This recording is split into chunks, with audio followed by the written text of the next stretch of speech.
Hi guys, and welcome to another episode of Kabir Considers. In this video, I'm going to react to comedians roasting celebrities to their face. I love these sorts of videos because celebrities, you know, they usually get treated super nice, everyone's super friendly, kind of almost kissing their behinds, you know, because they want to be on their good side.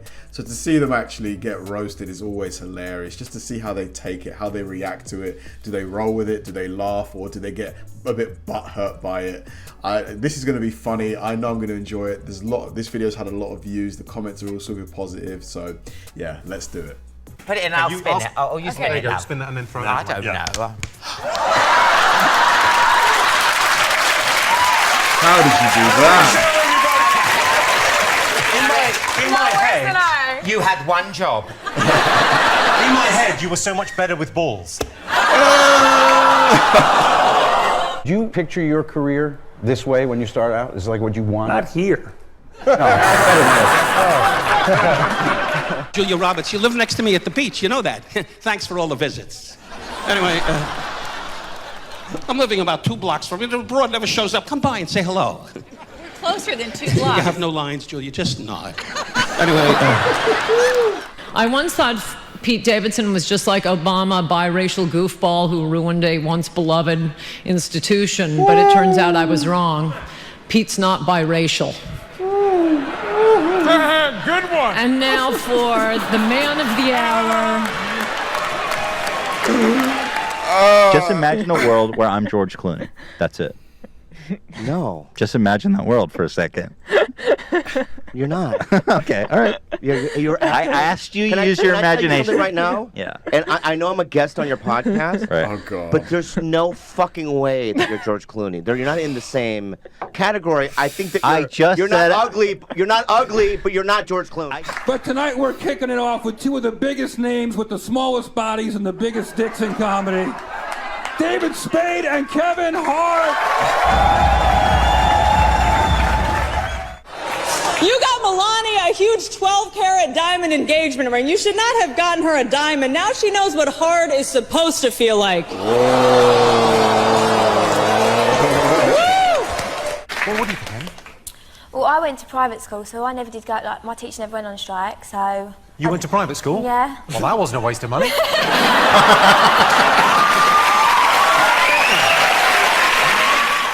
Sugar Ray is a great champion. Sugar, we'd ask you to talk, but you know the blacks, your lips lock. You know him from Tough Crowd with Colin Quinn, and that's it. Please welcome the virtually anonymous Greg Giraldo. That was great, Jim. I've never seen you be funny on TV before. Have some dignity and stick to radio. You look like Pete Sampras with Down syndrome. And Katie Seagal, Rest in peace, Greg Giraldo. you're an incredible actress. You worked on Married with Children, the show that changed comedy. Sons of Anarchy, the show that took drama to a whole new level. And 8 Simple Rules, the show that killed John Ritter. Gotta ask you a question. The hat. It's one thing to wear the hat backwards. Do you have an afro under that or something? It looks very, very high. I'll tell you what. Is there a reason? Hey, that's none of your damn business, okay? Whatever's going on up under my hat is none of your business. The only information that you need to know is that I don't have a mushroom on the top of my head like you. That's right, Stephen A. I have a cut from this year, all right? From this era, from this generation. I don't even know what I'm going to say before I say it. It just flies out of my mouth. How does that work? What happens when you find yourself in a situation where sincerity is paramount? What? The way you're looking at me makes me want to cover up my vagina.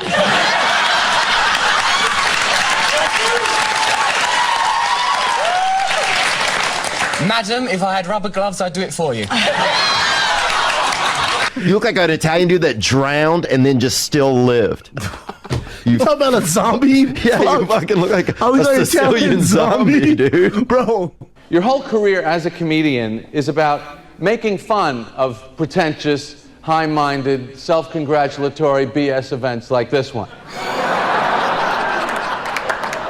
The whole feeling in this room of reverence and honoring is the exact opposite of everything I have wanted my life to be about. De Niro is sitting there. God bless you, Bob. He's got the beard on. To know him is a treat. He's one of the great actors of our time. You ask him. The Irishman was amazing. It was amazing. It was. It was great. Long, but amazing. It was too long. 4 hours. 4 hours for one movie? Come on. Come on, Martin. It wasn't the only epic movie. Once Upon a Time in Hollywood, nearly 3 hours long. Leonardo DiCaprio attended the premiere, and by the end, his date was too old for him. So...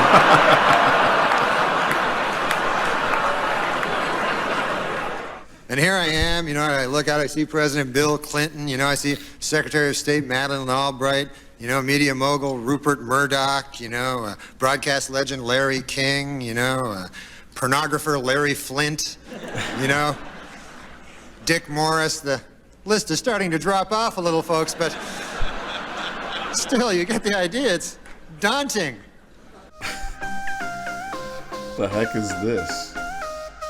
Insulting you. Yes. You're the weirdest looking person on the planet Earth. Thank you. Thank you. That doesn't insult me at all. That's very kind. I don't mean that as a negative. No, not at all. It's just nobody. I can't describe It's just the fact that I have a full head of hair. That's what's telling you. Nicely done, Jay. Nicely done. Don't take that the wrong way. I'm not. It's just that I just don't have to cover my chin because I'm proud of it. But Jay, no, it's not. Jay, man, he's good. No, but go ahead. Jay, I'm sure if you weren't famous and you robbed a bank and the dude was describing you to like a police sketch artist, he'd be like, no, seriously, what did he look like? Nobody looks like this. Nobody looks like you. Really? I can't believe I'm looking at you all the time I'm looking at you. Clint, I say it, nobody else has said it, and I say it from my heart. You're a lousy actor. How you doing, bro? You okay? I'm not too bad at all. I see you've come dressed for presenting Springwatch. Man, but I feel swag, I don't even... Don't talk about my swag, bro. You ain't fucking pajamas, bro. Shut up. You're like the world's fattest toddler. See, one of the problems I'm running into with the show is the audiences are so sweet, and I appreciate that. But sometimes they don't understand that I like to get my balls broken. I think it's cool that you think that you only have one problem on the show. Remember the words of a great Negro. I say that honestly. Who is this guy, man? He's funny, I have to say. He's really funny. All peoples are alike. We are all working. You live in my neighborhood. I live in yours. Right, Sam? Right. Are you crazy? Oh, How many women do you think you've had sex with? I won't tell anyone. I won't tell anybody. Do you think more than me or less than me? Way more than you! This guy's a fucking fuck machine! Way more than you fucking fat fuck! Are you out of your fucking mind? It's not even the same fucking dimension or game! This is a machine right here, dude! Fuck off. Every day! Every day, this guy! Fuck you! Thanks for having me. I was so excited to be here and see Shaq and Emmett and hang out with all these comedians. I feel like I died and went to Harlem. This ain't a roast, it's a barbecue. Have you gone to a Clippers game this year? I've gone to several Clippers games. How come you haven't mentioned them? Well, because A, you didn't give me a chance to. Don't cut me off. No, you didn't. I wasn't done. I wasn't done. You stopped me and then you started doing some stuff. I said there's several teams. Within those several teams, the Clippers was in that. You would know that if you knew talking. If you knew about this world, you would know that. That's what I meant, Steve. Okay? What you do is assume. That's your problem. You assume. The Clippers are playing great basketball. And, I think that the Clippers are at a great place right now. You want to go? Howard Stern has been in radio so long, he bought Robin at an auction. Hey, I'm not supposed to be roasted. Why do we laugh? Black and white. Because we must laugh. That's right. Look who became the priest. LA like I first saw you in the movie Pearl Harbor, which was worse than the actual Pearl Harbor. Halfway through, I was rooting for the Japanese. Man, that was hilarious. Like, who was the older guy? The one in all of the really old clips. Like, he was really, really funny, man. Honestly, genuinely funny. I love his jokes. The way they just heavy hitting, man, to say the least. I know the footage was pretty bad, but that was the maximum it would go up to. But man, so funny. I loved it. Just seeing people squirm a bit. Like, some of the jokes were just brutal. I mean, just straight savagery. The one about Howard Stern buying Robin at an auction. Man, so funny. I need to see more of this kind of stuff, man. Thanks for watching, guys, and I'll see you in the next one.